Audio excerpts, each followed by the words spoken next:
Supreme court ने Modi surname case में राहुल गांधी की सजा पर रोक लगा दी है। 23 मार्च को सूरत की एक अदालत ने आपराधिक मानहानि मामले में राहुल गांधी को 2 साल की सजा सुनाई थी। अब आपको बताएंगे वो तर्क, वो दलील जिसे सुप्रीम कोर्ट में रखी गई और उसी दलील के आधार पर राहुल गांधी को आज सुप्रीम राहत मिली है।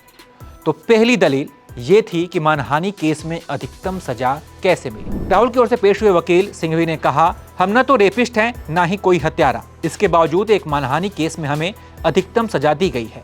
जिन धाराओं में मुकदमा दर्ज किया गया था वो तो बनता ही नहीं था। इस पर सुप्रीम कोर्ट ने कहा कि विशेष रूप से जब अपराध गैर संज्ञेय, जमानती या समझौता योग्य हो तो ट्रायल जज से अधिकतम सजा देने के लिए कारण बताने की अपेक्षा की जाती है, जो इस केस में नहीं किया गया। अब आते हैं दलील नंबर 2 पर।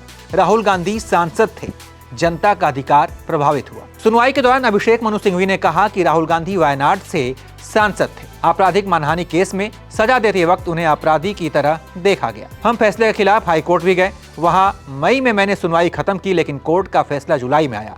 ये जानते हुए भी कि लोकसभा सदस्यता का मामला है, कोर्ट ने 66 दिनों तक ऑर्डर रोककर क्यों रखा। वहीं फैसला देते वक्त जस्टिस BR गवई ने कहा कि सारा मामला अधिकतम सजा देने की वजह से फंसा है। अगर ट्रायल कोर्ट 2 साल से 1 दिन कम की सजा सुनाती तो सदस्यता बची रह सकती थी। कोर्ट ने आगे कहा कि ट्रायल कोर्ट के जज की ओर से अधिकतम सजा देने का कारण न बताना और एक जनप्रतिनिधि की सदस्यता के मामले को देखते हुए दोष सिद्धि पर रोक लगाई जाती है। वहीं सुनवाई के दौरान सिंघवी ने कहा कि राहुल गांधी के भाषण की CD कोर्ट में पेश की जा रही है।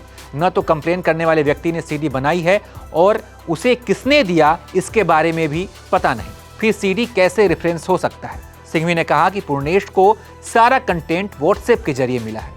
तो ये भी एक दलील थी जिसके आधार पर कोर्ट ने राहुल गांधी को सुप्रीम राहत दी है। इसके दौरान सुनवाई के दौरान एक मजेदार किस्सा भी हुआ। अभिषेक मनु सिंघवी ने कहा कि वायनाड में इसलिए चुनाव नहीं हो रहे हैं क्योंकि वहां हार का डर है। इस पर जस्टिस गवई ने कहा कि आप और जेठमलानी जी ये राजनीति वाली बातें राज्यसभा में कर लीजिएगा। खैर, कोर्ट की टिप्पणी के बाद सिंघवी ने अपनी बातें वापस ले ली। तो ये है वो दलील जो सुप्रीम कोर्ट में रखी गई और इसी के आधार पर राहुल गांधी को आज सुप्रीम राहत मिली है। तो सुप्रीम कोर्ट के इस निर्णय पर आप क्या सोचते हैं, आपकी क्या राय, कमेंट कर बताइए और देखते रहिए ABP लाइव।